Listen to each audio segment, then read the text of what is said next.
Hey everybody, what is going on? Hexlex here with another Master Duel video for you. It is time for yet again one of our viewer specials. This is going to be number 12. We are now up to a dozen. I always talk about how excited I am that we are as far along as we are because I really am. So for those of you who are unfamiliar, the viewer special is I usually like to make it weekly, series that I like to do where I showcase games from you guys, the viewers, and I like to do this for multiple reasons. Of course, the main one is just it's kind of one of my ways of just trying to show appreciation to you all by, giving you all a fair chance to show off your skills as well, because I always talk about it, especially towards the end of videos, about how your guys' comments have meant a lot, not only to me in terms of helping me grow as a player, but everybody else as well, because obviously I'm not going to be able to cover everything all by myself. So everyone who leaves those comments to help fill in the gaps that I leave there is definitely very greatly appreciated, and I definitely like our sense of community that we've got going here. So yeah, I definitely like to express that with the viewer special. It's also a nice way to show off some decks that I might not normally feature on the channel, especially like more rogue decks and lesser played decks, because honestly, it's kind of hard with it's funny, it's a double-edged sword, right, with Master Duel, because decks tend to generally cost about the same overall to play, whether it's a meta deck or a rogue deck. That's nice because it means that meta decks are easier to build, but it also means that you still have to invest like an equal number of materials for a rogue deck. So it's kind of like, I think about like, oh, I could spend the gems to make like this rogue deck I'll play for maybe 1 or 2 videos, or a meta deck that'll last me like multiple seasons. Like like it's like one seems a little bit more, I'm inclined to pick one more than the other, let's say. But yeah, so you guys sending in your games is a great way to feature decks that, again, normally I'm not able to here on the channel. So we definitely love to see that here. So how do you submit these games, you might wonder? Well, it's actually pretty simple. There are a couple of different ways actually you can do it. The main way, the way that I tend to recommend, is if you go to my description below, you'll see a link to my Twitter there. And if you click that link, you go to my Twitter page. Right at the top of my profile is a pinned tweet where I curate all of the replies to that tweet, rather, are where I curate all of the games that I get in here for the viewer special. So you'll want to leave your 9-digit player ID. Make sure that your replay that you want to share is saved as public, so that way I am able to view it. If you don't save it as public, then I'm not able to see it. And then it helps to be a bit more specific about the replay. So maybe share like the date and time, the name of your opponent, so that way I know which game to look at. And it also helps to leave, for my purposes, for note-taking purposes, to leave a little blurb of like, I played this deck versus this deck. So, and any other details you want to leave about the match as well. And don't feel like you only have to submit one. Feel free to submit as many games as you like. There is no limit. I ask that you just don't spam like the same game over and over again. And if you don't see yourself featured, don't be discouraged. Feel free to submit more games, and there's always that chance that you'll be featured in the future. So I do try to make an effort to get new people into the rotation that I haven't, that I don't recognize anyway. So there is that. I think that about covers everything here. So yeah, let's go and take a look at the first viewer submitted game. Alright, today's first game is going to come to us from Pocket Ace, who is submitting an Adventure Virtual World game versus ELDLICH that lasted, a whopping 9 turns. Look at that. Wow. Yeah, so we definitely like to see decks that are able to grind out against ELDLICH games of that. It's funny, I was just looking at all the different responses, and it might actually end up kind of being like the theme. Ooh, it's from the Duelist Cup too. That might actually end up being the, wow, we opened 3 Max C, that's so unlucky. Oh no. Oh wow, you have a Royal Finish Max C too. That is extremely pretty. I am quite envious, but wow, we opened 3 Max C, that's so gross. Oh. Yeah, definitely can't wait to see how we end up coming back from this one. Holy cow. Yeah, no, just from by sheer happenstance, just from like the number of replies, or the replies I was looking at, I saw a high number of games versus ELDLICH, so I might try to make that like a theme for this video here. I like to try to give the viewer specials little themes to try to connect them, even though they're all obviously from different people playing different decks. So looks like we were able to establish an adventure line. Not that there's much else we really could have done with that hand, because yikes, 3 Max C. And sure enough, the opponent shows their true nature by dropping 4 back row. Looks like we did get a Lulu, but we don't have another Virtual World card right now to use her with. So that, and also the fact that, our opponent kind of has 4 back row down. We do at the very least have this Griffin Rider up. And yeah, we're definitely going to want to pop off a Max C just to get some use out of these. Ooh, chaining the Scarlet Sanguine in response. I think I'd probably let that resolve. I wanted to say that before I saw what the response was. I was trying to think if I actually would let that resolve. I guess I could always pause as well. Yeah, Scarlet Sanguine, I feel like I might have let that resolve just because, like, yeah, we miss out on, like, a draw. Oh, like, yeah, rather, yeah, they get out the ELDLICH. Oh, I see, but because that would... Right. No, I'm sorry. I had it in my head that the Huaquero banished every time, but it's only if you have the Golden Lord out. So that's why we're trying to negate the ELDLICH. I see. Got it. I'm glad I paused, and I'm glad I managed to prove that I could figure that out before I watched it play out there. But, no, this actually should be fine, because now we can just get the Draco back. Oh, no, it's not fine, because our Huaquero, or their Huaquero, rather, is going to banish our Draco back, and now we can't, Right. Got it. Okay. Looks like we do get to summon the Baron de Fleur here. Of course, it's not going to be able to... Or not the Baron, looks like it's going to be the Ching-Ying. But either way, it's going to be a 3k beater here. So, we do at the very least have that going for us. Okay, so just trying to play it out under skill drain. Looks like we have a pretty solid board to do that with. And we do have the Called By, so if the opponent tries to do anything funny with their ELDLICH, we can just banish it. So yeah, for a hand that opened with 3 maxi, what was it, 3 maxi Foolish Call By, this is actually playing out probably the best way that this hand could have played out. Well, obviously it would have been better if that Dracoback hadn't gotten banished, but all things considered, this is definitely still a fairly optimal outcome, given how the game, like I said, given all things considered there. So yeah, like I mentioned, yeah, that Call By is going to be very useful for stopping the ELDLICH error. Now, even if they do have another one, which is very unlikely they don't, in their hand, they aren't able to use that one either. They are going to, yeah, be able to set up another Scarlet Sanguine, so there is another ELDLICH coming, but at the very least, we do have the Ching-Ying to beat over that. So, yeah, it looks like we're just going to end up throwing out some more... Oh, okay, I was like, the Call By, what? And then I was like, oh yeah, we do have another Lulu in the graveyard, don't we? Or rather, we drew this other Lulu. For some reason, I thought it was the same one for a moment, so... yeah, I was just about to say, too, the skill drain doesn't stop our in-hand virtual world effects, but it is going to stop that, or the Call By, rather, will stop those, so... And yep, there goes Maxi number 3. Again, that Royal Finish Maxi is so pretty, very jealous, envious, I should say, rather. Getting at least some kind of advantage off of it, off the Scarlet Sanguine here. Ooh, the E-Tail is actually not a bad pickup at all. Let's see, what are they left at after here? 2,000? Yeah, we're really close. Looks like we're going to use the E-Tail anyway. Oh, but they have the Vanities? Oh, that's actually fine, because now they... Oh, but they can send the Vanities. Wait, does that work? Can you send the Vanities to bring back the ELDLICH? I think you can, because it technically adds it to hand and doesn't directly... I don't know, maybe. I'm sure it works that way, but... I don't know. I guess we'll find out. I don't know that I've ever had been up against ELDLICH when they're in that scenario. Well, they've got the Extravagance, so it's gonna end up going to the graveyard no matter what. The Vanity's Emptiness, that is.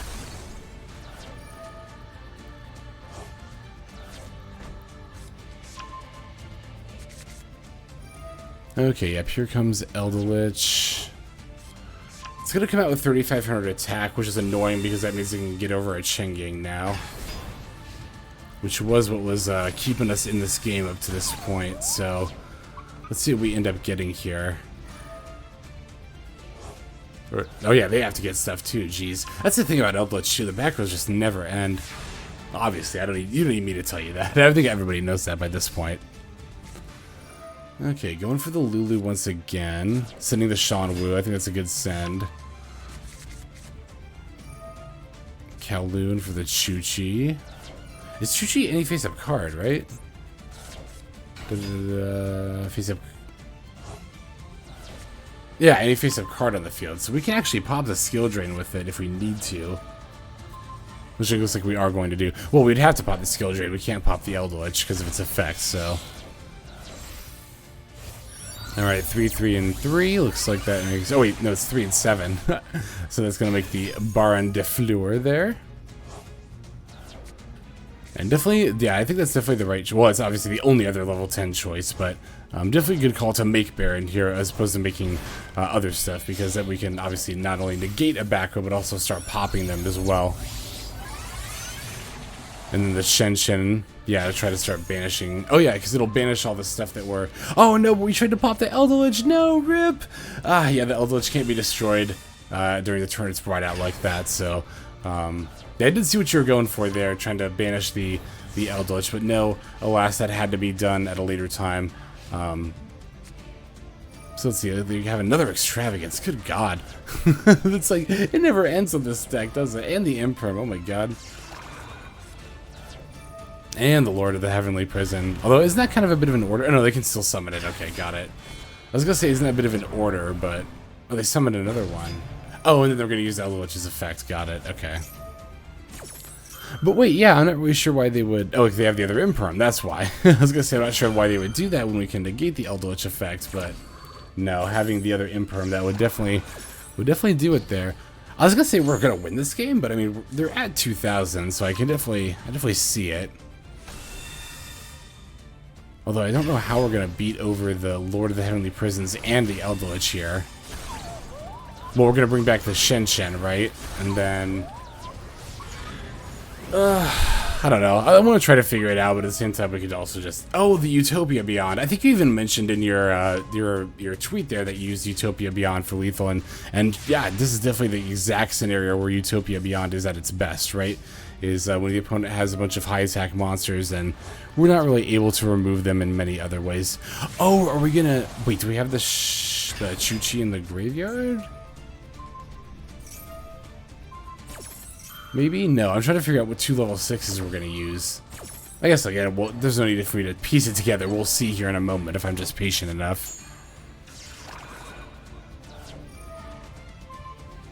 Okay, yep, using... Okay, well, if we're sending King Long, I mean, honestly, if you're sending King Long, you can do pretty much whatever you want after that point, so... Definitely makes sense to me. And then, yeah, we can use the King Long to get the Lily, so... Yeah, there's our level 6s right there, so... Yeah, we're able to use the Utopia Beyond. I guess, again, if I remember correctly, that's what you said, and I'm assuming that's what's going to end up happening here, because I don't really see many other outs at this point. Yep, there it is.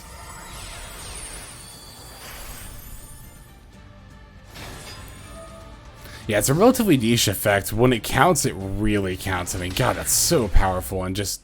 straight up the reason why we were able to win there. So thank you, Pocket Ace, very much for your submission. I greatly appreciate that. Let's go and take a look at the next game. So this game comes to us from good old Poop, where I'm pretty sure it's submitted before, because I'm pretty sure I remember laughing like a 13-year-old to that username last time you came up to you. But what can I say? I'm just a perpetual 13-year-old. In any case, good old Poop here has a game submitted to us against ELDLICH, and they are using Prank Kids. So let's go ahead and take a look. I think they said they were using our build, I guess ours and mine. I always like to use the Royal We, which is also a great song, in reference to us, I guess, on the channel, because it really does feel more like our channel than just mine. But in any case, here looks like we're going second. I was going to say we do have the Maxi and Ibiru, but I know we're playing against ELDLICH, so that actually isn't going to end up mattering really at all. And then they just throw down 5 back row, as is wont of them. So good on us for that, right? Yeah, leading with the Fateful Adventure makes sense here, because then we can try to chain block some of these Prank Kids effects. Oh no, we actually end up adding the Draco back before we went to the Meow Meow Moo. They probably don't have Ash as their last card anyway. And, okay, they end up Soloming. Why does that... Have I never said that phrase before in my life? Jeez, I don't know why I struggle with that so much, but, you know, sometimes it can even be a little bit of a relief when they Solemn, because, like, you know, yeah, we don't have, like, our main combo, but, shit, that's also half their life points gone. Like, wow, let's make that 3/4 of their life points gone. Yeah, as they had 2 Solemns. I mean, that's obviously still really annoying, but, you know, pros and cons, right? Silver linings and all that. Yeah, not much else we can do besides setting the cross out there, so... it doesn't seem like the opponent has access to the Golden Lord just yet, although they do have the Extravagance here, so that might change. And it looks like it did, as they got the Cursed Land. I was just about to say, too, like, you know, it exemplifies a point that ELDLICH, yeah, the Floodgates are really scary, but, you know, without the Golden Lord himself, it's also really, really hard for them to actually get, like, a solid footing against you. Again, they can stop your plays all they want, but if they don't have anything proactive on their end, that's, you know, you're still going to kill them over time. So, A lot of the times, especially if they have floodgates up, it can be just the best thing to focus on getting rid of the Eldliches that are coming out and making sure that like stream of, again, proactive plays from the opponent is stopped there. Obviously, in this scenario, there's not a whole lot we could have done to prevent the Eldlich. I'm speaking more generally. So yeah, things look a little bleak for us, but the opponent is also at 1,200 life points. So that's definitely not something to be underestimated. This Foolish is a decent top deck here, sending the Water Enchanters to try to set up the Adventure line again. We got the Draco back, so we can maybe end up bouncing this Golden Lord here and then doing the rest of the damage we need, but now they've got the Golden Land forever, it looks like. That does cause them to sack their Eldlich, though, so can't we just, ideally anyway, can't we just normal summon Roxy's and then just attack for game? Yes, no, maybe. So, oh, or we can also search a Wandering Griffin Rider. I didn't even think about that. Yeah, I like that, using this to bait out more of the back rows there. Going to battle. Ah, but they had the Guardian. Wow, and of course it was the Guardian, too. If it had been either of the other ones, we still would have had lethal there. That's actually really annoying. That it was the exact right, you know, trap monster to stop us from getting lethal that turn. But, I mean, whatever. Isn't that how it always goes? They always have the out, we never do, etc., etc. No, no. Don't actually give into that kind of rhetoric, you know. That's really just, ah, shoot. I think there's a phrase for it, and I feel like I used to know what it was, but the human mind just tends to focus on, like, negative experiences more than positive as a default. You're just more prone to remember those and then forget the times where you just had all the answers and your opponent didn't have the out, so, it's not negative feedback loop. Shoot, I feel like it's on the tip of my tongue, but it's just something to be mindful of to not fall prey, not fall victim to that mentality there.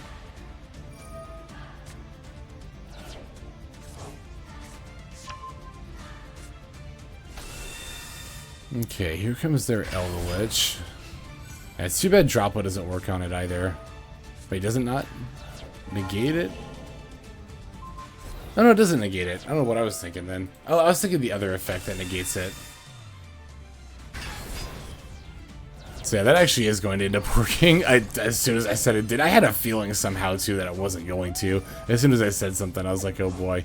Well, I think I also, I don't know, whatever. In any case here, we did manage to stop their attack, and now they're only at 250, so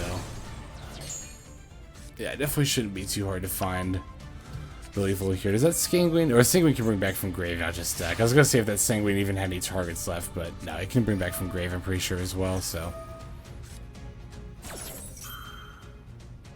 This is a little nerve-wracking almost. I'm trying to figure out how exactly we're gonna get the lethal here. Assuming they're gonna summon both things in defense mode.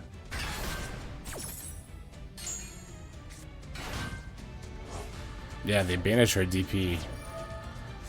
Oh, but we still have the Celestial too, don't we? So we can just draw. Oh no, but we can't because we bring back Dasher, right? Although, yeah, top taking the fans is obviously having a Prank Kid play in general is good. Oh yeah, because we haven't done our Prank Kid line like at all, have we? Pretty sure everything for that is still, yeah, everything for that is still in the extra deck.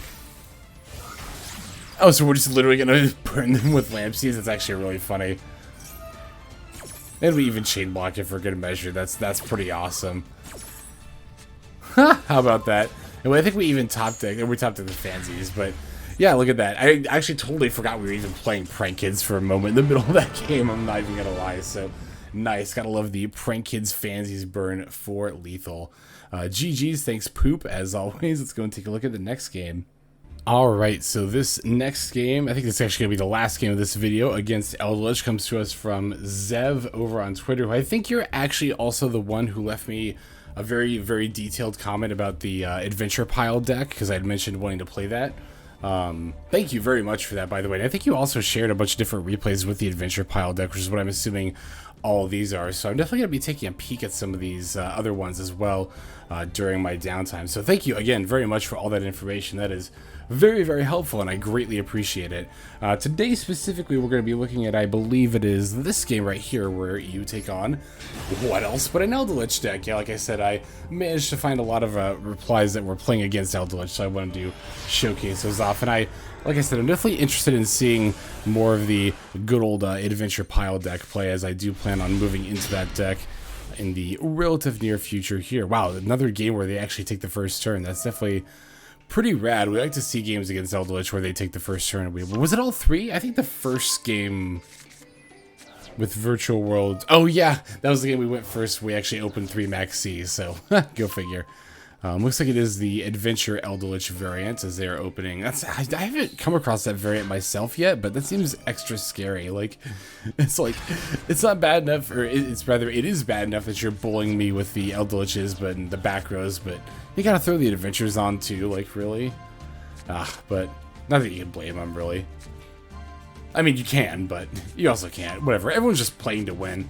That's what it comes down to at the end of the day. We're all just playing to win. So looks like they've got the Omni Negate with the there can only be one up. So I can actually see a world where with this deck that might not affect us, question mark, but I actually don't really know because I still gotta like look up, I still gotta read, or look at your games rather, and then read your comment in more thorough detail as I do more research on this deck. Again, thank you very much, Dev.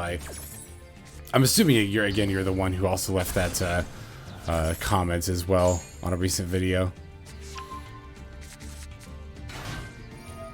Okay, so yeah, we were able to get rid of there can only be one. I've seen them do the Terratop stuff before. So yeah, Terratop for Takaton Borg, and then that lets us go into, because isn't Takatom a tuner? Question mark, I thought? No, it's not. So I thought one of them was a tuner. I thought we went into Hulk that way, but does not seem that is the case. I think you go into DPE that way. But you can anyway. I don't know. I'm just kind of talking out my ass at this point. I should just watch the combo play out. Yeah, because I think I mentioned this in that other video too, but I was looking at my collection, and I was looking at, all the stuff that goes into the Adventure Pile deck, and I really do only need to craft Thunder Dragon Colossus, and then I've got the whole, everything else for the deck already, so I've already got the whole thing built by that point.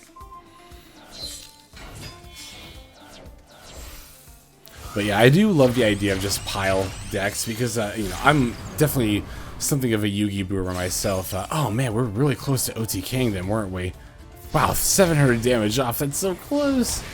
Yeah, I'm definitely something of like a Yugi boomer myself, so... Jesus, I think that's a meme. I didn't even mean to say that. I used to play Yu-Gi-Oh! Way back in the day. Like, far back enough that, like...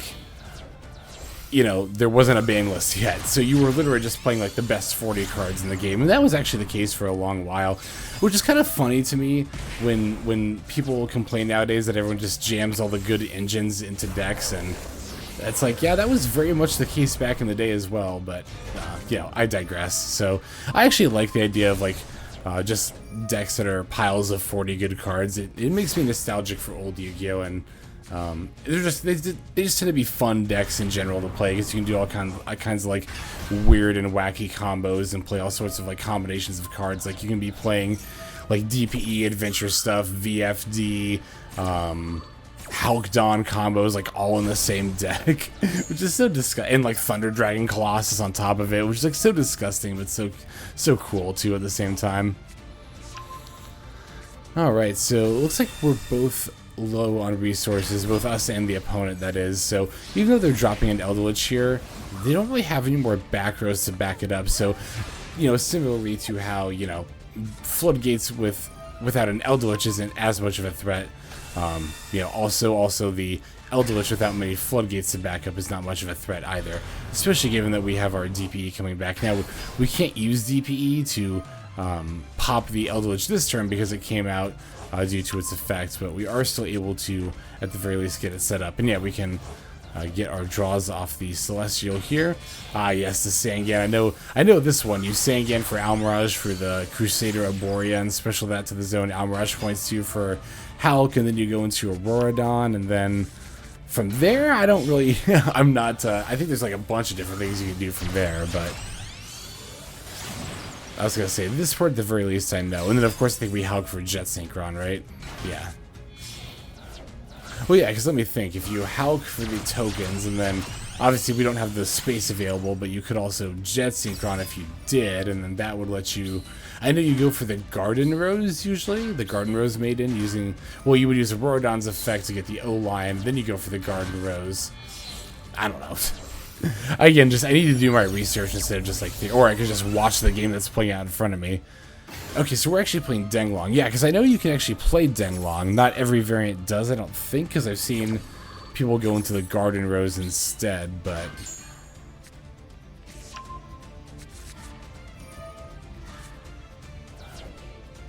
Okay, here comes the Jet Synchron now.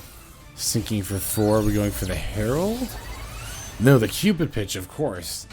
No, I'm still on I'm on Adventure 10E brain, of course. I can't be thinking that. No, I always feel like once Cupid pitch comes out, that means like shit's really about to go down. And of course, the opponent conceded right as shit was really about to go down. I was actually really eager to see where exactly that combo was going, but yeah, feel free to leave the rest of it in the comment if you would like to. I definitely find those that information that you offered very, very helpful. So thank you very much for not only that, but of course also submitting this game as well. All right, let's go ahead and move on now to the outro.